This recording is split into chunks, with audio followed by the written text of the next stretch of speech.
Close Up is brought to you by the Kia Sorento R, redefining the power of Kia. Job losses. Every day it seems we face more and more. And forget that old line, it's not you gone, it's the position.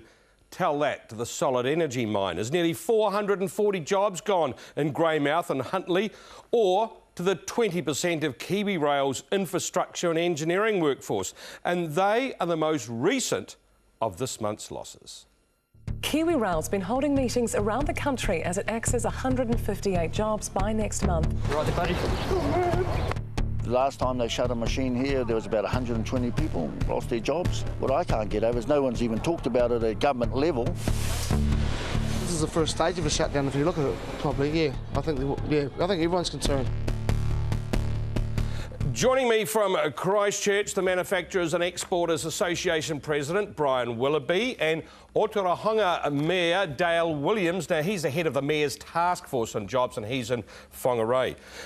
Brian Willoughby, just how bad is the job situation at the moment? Well, if it's your job, it's bad, Mark, if yours is the one that's gone. And there'll be more of this to come if we, at this time, there's different pressures on the economy, companies trying to manage their way out of problems. We can expect to see some more. In the manufacturing sector in particular, is it just what the headlines are saying, or are you getting hit pretty hard? We've been getting hit for a long time. The dollar has hurt manufacturing exporters for quite a long time. On a case-by-case basis, of course, you have to consider a company like Newplex. One can imagine that they've worked really hard to try and keep jobs, and they're doing the best thing they can for the company, but they're just in a stressed situation and having to take some steps. Because is it a hard step for an employer to let their workforce go? Oh, it's awful. I mean, if you've been in business as long as I have, I've had to do it myself on several occasions, and it gives you no pleasure whatsoever. Look, I want to bring Dale Williams in here now. Look, Dale, tell me, in a smaller community, what's the impact where you lose, say, 20 or 30 people end up getting made redundant?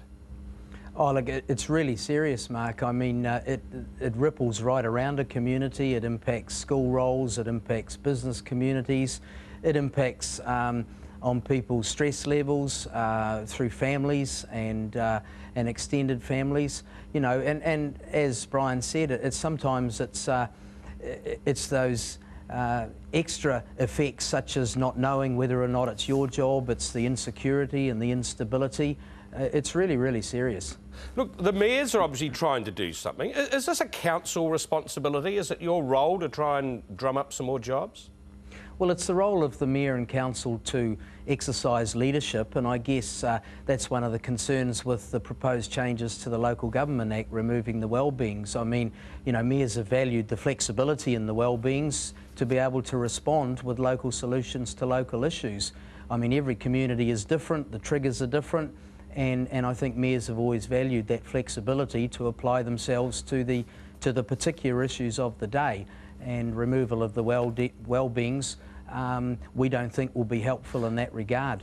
So, Brian, look, if the central government on one hand is saying to the council, stick to your knitting, stick to what you're supposed to be doing, is it their job then to ensure there is an environment that promotes jobs? Very much so. It's actually the government's role to promote an environment where particular types of jobs are useful, the jobs that are useful for us to correct our current account balance. Export manufacturing jobs are really important in this space. Are they doing a good job? It's something that New Zealand needs.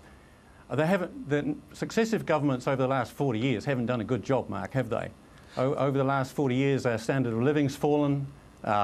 Anything that you want to measure us by, GDP per capita, compared to the whole of the OECD, we're all going backwards. So we need to be looking at these sorts of things. That's a serious thing. OK, so what can we do? I don't believe any government likes to see people lose their jobs, and employers don't like to see people lose their jobs. How do we solve it, Brian?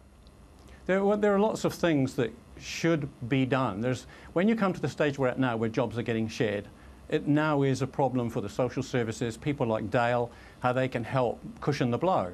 But prior to that, we need to have been taking some steps way back. And now we need to confront the issue, own up to the fact that we've got a problem, that our economy is not balanced, that it's too tightly focused on a few sectors that are not earning enough income per capita. What sort of sectors? In the end means that there's not enough money for healthcare.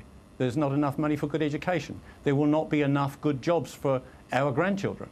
So where should we be concentrating our efforts? What sectors? Well, manufacturing is a really important sector. Manufacturing isn't just factory jobs. That's the production part of it. But prior to that, there's the market research to find out what products to make. There's the production, certainly, the planning of production. Then there's the sales and marketing, the distribution chain, or the designers. All of these sorts of very high-powered jobs are what manufacturing is. And this is the sort of thing that places like Denmark and Germany, they promote this type of business, and their governments make sure that these types of industries are nurtured. OK, look, Dale, just before we go, are you there to cushion the blow, or should the mayors be looking at doing things of generating jobs in the regions? Well, look, the elephant in the room, Mark, is the ageing population, and I think we've been focusing for a long time on what we do with a significant increase in older people, but in actual fact, it's what we're going to do with a deficit of younger people.